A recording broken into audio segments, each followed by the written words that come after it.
Residents in Queensland have embraced solar power, installing rooftop panels in unprecedented numbers.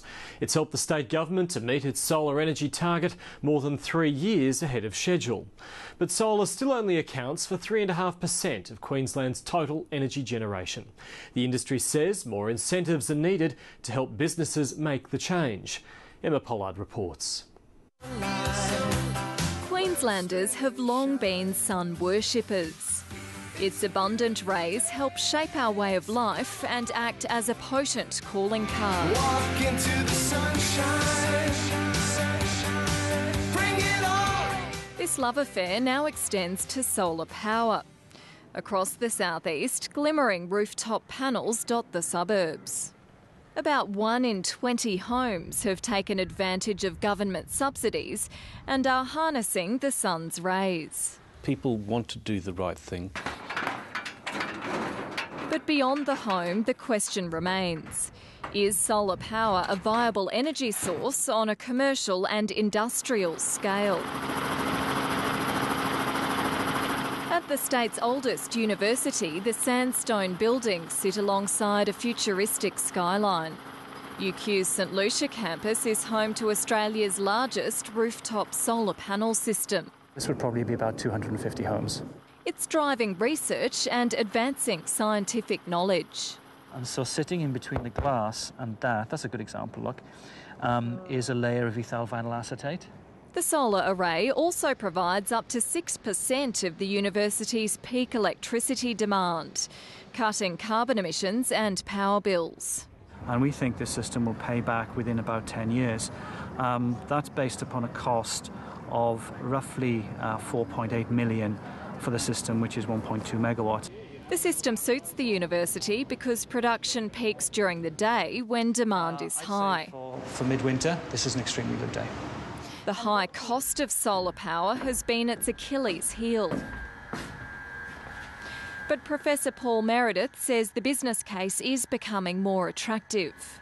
If you take even a reasonably conservative view of what electricity prices are going to look like over the next decade, then probably in 2 to 3 years' time the case will be quite convincing.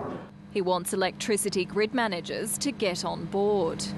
The grid that we have was not designed to take lots and lots of sources feeding it at the same time. It's designed to take big power stations and then distributing that power amongst the users. And so we've got some quite significant challenges to redesign the grid to cope with things like two-way flow of electricity, which is going to be a major factor in the new energy system of Australia.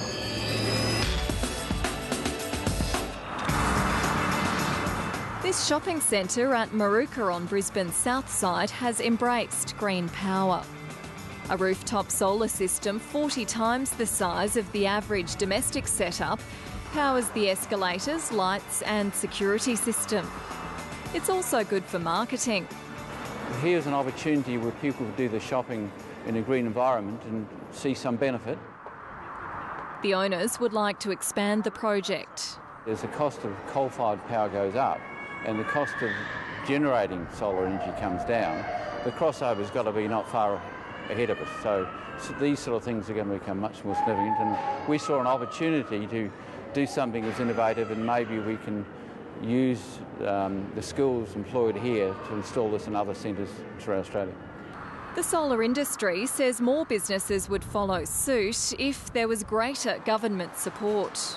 Most of the government-based incentives in Australia have really been targeted at residential systems. Some businesses have been able to sort of sneak in at the top end of that, if you like. We'd definitely like to see incentives of some description for commercial and industrial installations. That doesn't necessarily have to be a feed-in tariff. There are many types of incentive. He says increasing the use of solar power will help make householders and businesses more aware of their energy consumption.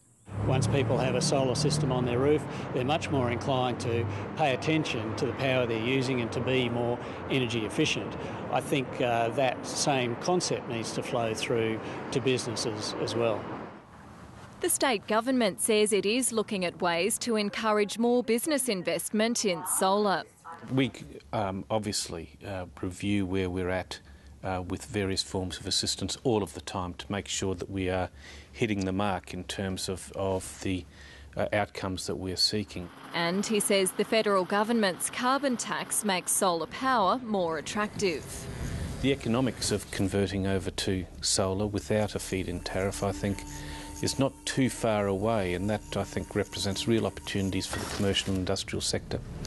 The future looks like a very much more diverse and distributed grid system and energy supply system for Australia. And the LNP says it's in the process of developing a policy on solar power, but couldn't release any details.